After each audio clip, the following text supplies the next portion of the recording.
चाहते हुए भी कभी-कभी जिंदगी में ऐसी घटनाएं हो जाती हैं जो हमें सोचने पर मजबूर कर देती हैं। आज मैं आपके लिए ऐसी ही एक सच्ची घटना पर आधारित कहानी लेकर आया हूं।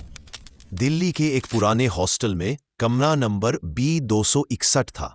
ये कमरा आज भी खाली रखा जाता है क्योंकि इसमें जो हुआ था वो ना किसी दैवीय शक्ति की वजह से बल्कि किसी अज्ञात इंसान की वजह से हुआ था। इस हॉस्टल में रहता था सम्यक, यूपीएससी की तैयारी करने वाला शांत स्वभाव का लड़का। उसकी आदत थी कि वो रात देर तक पढ़ाई करता था, लेकिन अपनी स्टडी लाइट बहुत धीमी रखता था ताकि किसी को परेशानी ना हो। सब कुछ ठीक चलता रहा जब तक कि दिसंबर 2021 नहीं आ गया। उस महीने सम्यक ने एक अजीब बात नोटिस की।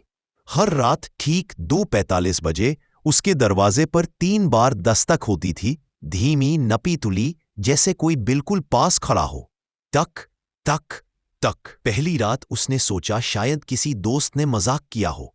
दूसरी रात बिल्कुल वही समय, बिल्कुल वही रिदम, लेकिन जब उसने दरवाजा खोला कॉरिडोर बिल्कुल खाली था। सम्यक डर गया, ये हो क्या रहा है। तीसरी रात फिर दस्तक। इस बार वो तैयार था, लेकिन जब उसने दरवाजा खोला वही सन्नाटा।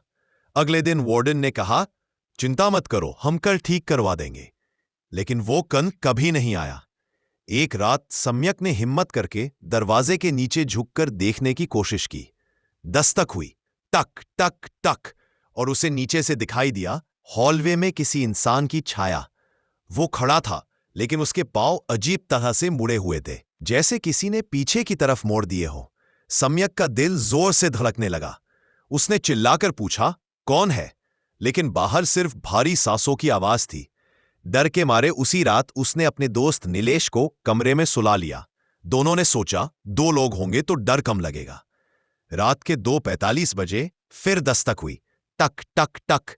इस बार नीलेश ने फटाफट दरवाजा खोल दिया। कॉरिडोर फिर खाली, लेकिन सम्यक ने एक बात नोटिस की। दस्तक होने के 2 सेकंड पहले हॉलवे में किसी इंसान की परछाई गुजरी थी, जैसे कोई था लेकिन दिखाई नहीं दे रहा था। सम्यक और नीलेश ने देखने के लिए एक कैमरा लगाया, और जब उन्होंने कैमरे में देखा वो दंग रह गए। कुछ तो था परछाई जैसा।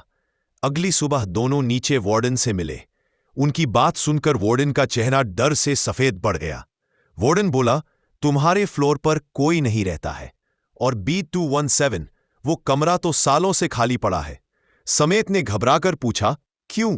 वार्डन बोला, पिछले साल ठीक 2:35 रात को उस कमरे के बाहर एक लड़का मरा हुआ मिला था। उसकी मौत कैसे हुई आज तक कोई नहीं जानता। सीसीटीवी आज तक ठीक नहीं होता, और गार्ड कहता है कभी कभी 2:35 रात को कॉरिडोर में नंगे पैर चलने की आवाजें आती है। दस्तक नहीं होती अब, बस कोई खड़ा रहता है।